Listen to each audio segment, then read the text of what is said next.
தம்பியால் வந்த வினை எதிர்பார்க்காத செந்தில் பாலாஜி அண்ட் கோ. ஜாமீன் மனு மீண்டும் நிராகரிப்பு. சிக்கலில் திமுக. அரசு போக்குவரத்து துறையில் வேலை வாங்கி தருவதாக கூறி பலரிடம் பணம் வாங்கி மோசடி செய்தது தொடர்பாக சட்டவிரோத பணப்பரிமாற்ற வழக்கில் செந்தில் பாலாஜியை அமலாக்கத்துறை கைது செய்தது. அமைச்சர் செந்தில் பாலாஜியின் ஜாமீன் மனுவை சென்னை முதன்மை அமர்வு நீதிமன்றம் இன்று அதிரடியாக நிராகரித்துள்ளது. செந்தில் பாலாஜிக்கு ஜாமீன் கிடைத்துவிடும் என அவரது ஆதரவாளர்கள் மகிழ்ச்சியாக இருந்த நிலையில் செந்தில் பாலாஜியின் ஜாமீன் மனுவை மீண்டும் நிராகரித்து அவரின் ஆதரவாளர்களுக்கும் மற்றும் திமுகவினருக்கும் பேரிடியே இறக்கியுள்ளது சென்னை உயர்நீதிமன்றம். ஜாமீன் தள்ளுபடி செய்யப்பட்டதற்கு மிக முக்கியமான காரணம் தெரிய வந்துள்ளது. புழல் சிறையில் அடைக்கப்படுவதற்கு முன் செந்தில் பாலாஜிக்கு நெஞ்சுவலி, பைபாஸ் ஆபரேஷன் என பல விஷயங்கள் அரங்கேறியது. அதன் பின்னர் புழல் சிறையில் செந்தில் பாலாஜி அடைக்கப்பட்டார்.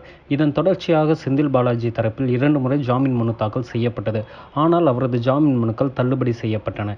இதனிடையே ஏற்கனவே பைபாஸ் அறுவை சிகிச்சை செய்யப்பட்ட செந்தில் பாலாஜிக்கு அவ்வப்போது உடல்நலக்குறைவு ஏற்பட்டு 2-3 முறை மருத்துவமனையிலும் அனுமதிக்கப்பட்டார்.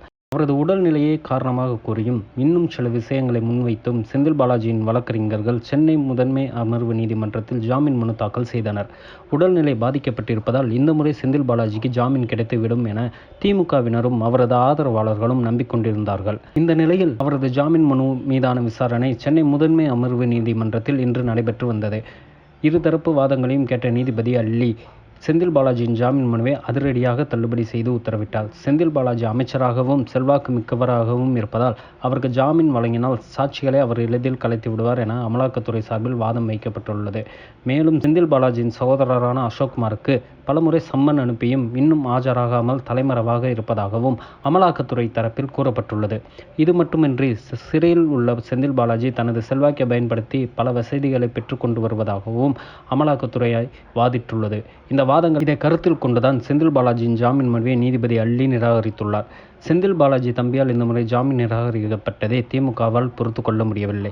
இன்று எப்படியும் ஜாமீன் கிடைத்துவிடும் என RS பாரதியை ஏன் முதல்வர் நம்பி இருந்த நிலையில் செந்தில் பாலாஜியின் தம்பி ஆஜராகாத வாதத்தை அமலாக்கத்துறையினர் முன்வைப்பார்கள் என்று யாரும் எதிர்பார்க்கவில்லை.